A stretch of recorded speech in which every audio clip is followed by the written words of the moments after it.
For latest updates, subscribe to our channel and press the bell icon.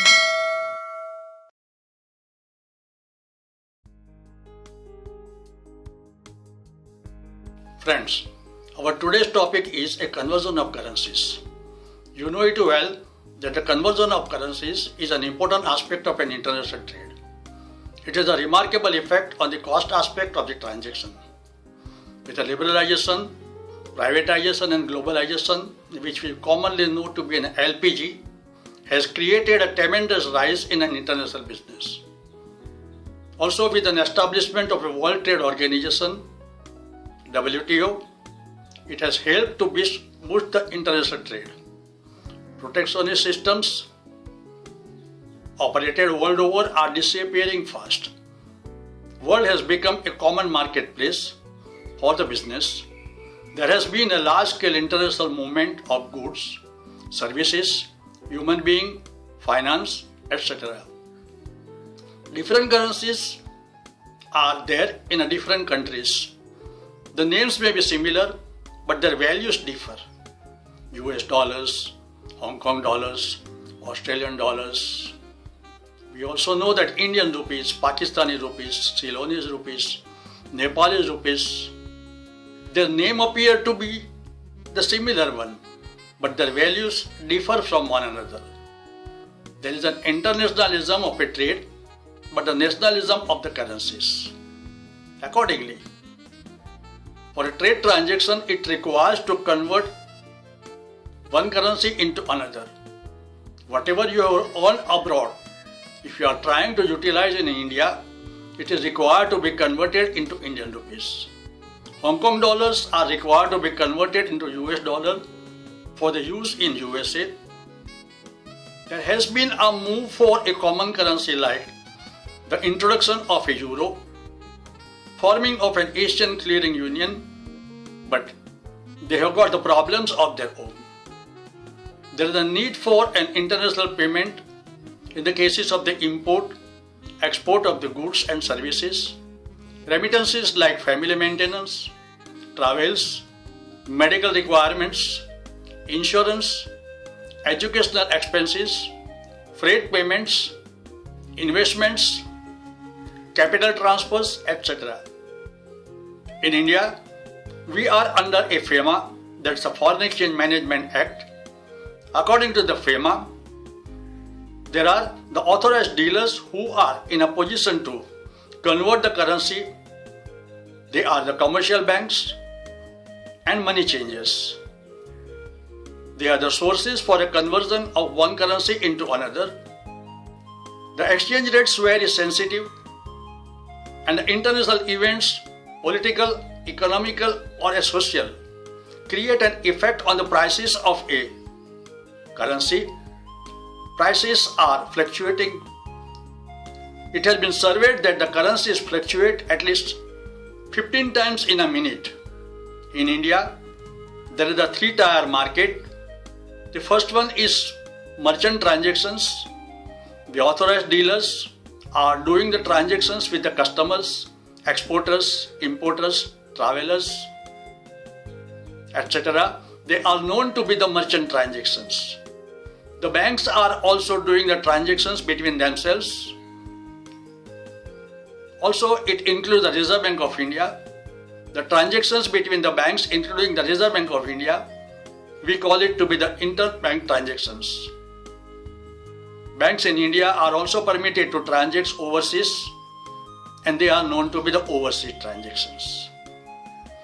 You know it well that the currencies fluctuate very heavily and very frequently, and that is how the dealers do not hold large stock of a currency. They buy for selling it to the customers.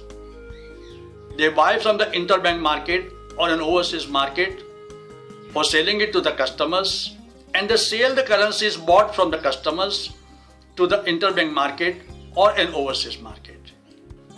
FEMA regulations covering the conversion of a currencies. The functions of a conversion of a currency is entrusted to the APs, authorized persons. There are three types of the authorized persons. We call it to be the authorized dealers in foreign exchange.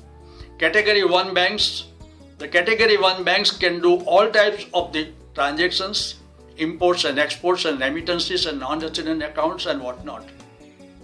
Whereas the category 2 banks can do only the limited amount or limited number of transactions as permitted under FEMA. The third one, as an authorized dealer, is a money changers. The money changers take care of only travel related transactions.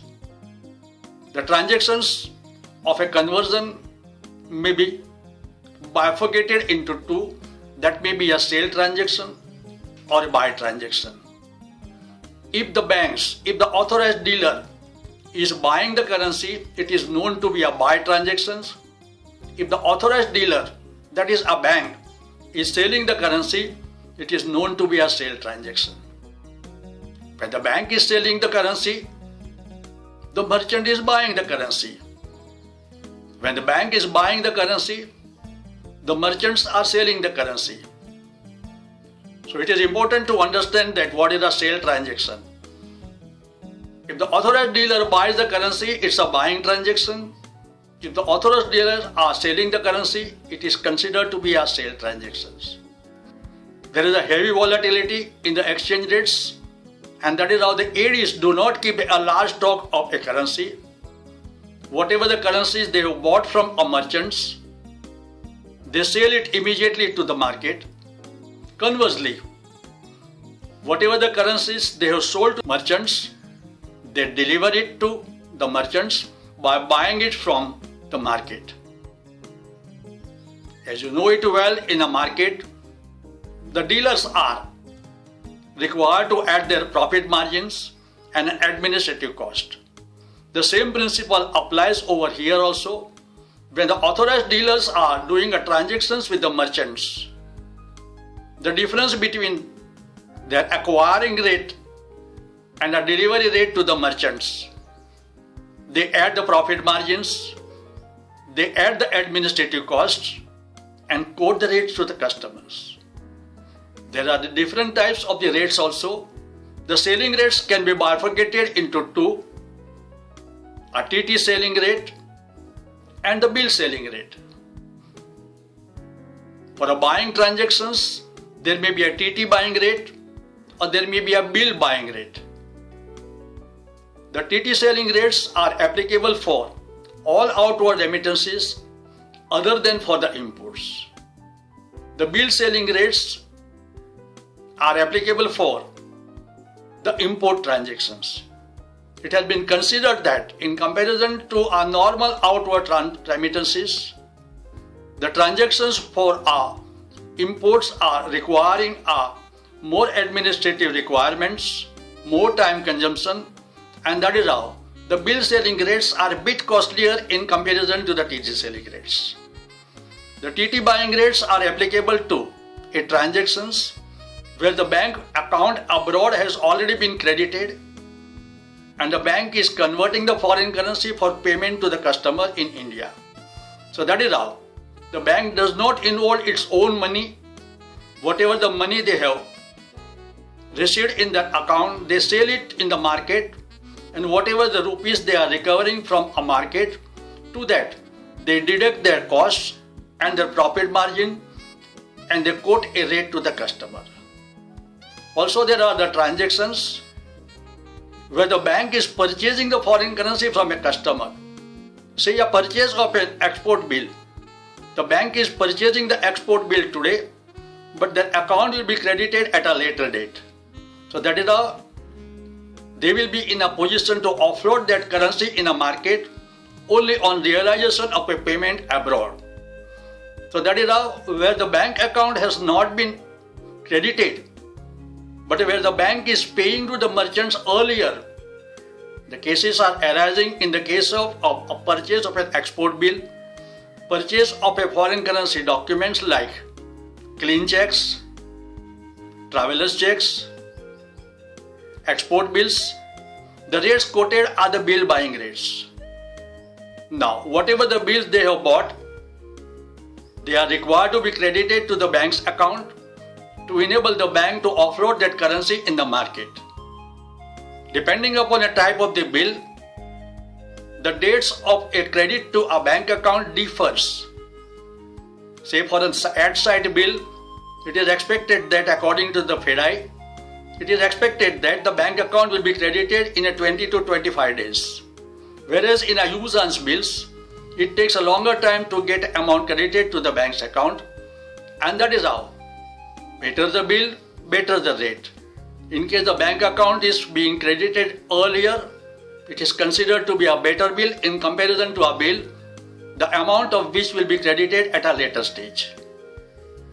Separate rates are quoted for a sale and a purchase of a foreign currency traveler's checks, currency notes, credit cards, store cards, etc. To guard against the fluctuations, parties may also book a forward contracts. Section 14 of a Customs Act 1962 requires a conversion of a foreign currency for an import and export of the goods. For that purpose, Central Board of Indirect Taxes and Customs notify the exchange rates from time to time. They are separate rates from the rates what are quoted by the authorized dealers, authorized persons, what we discussed up till now. Thanks a lot. In the next section, we shall be covering the forward contracts. Thank you. For detailed learning of all logistics subjects, visit www.logiveda.com.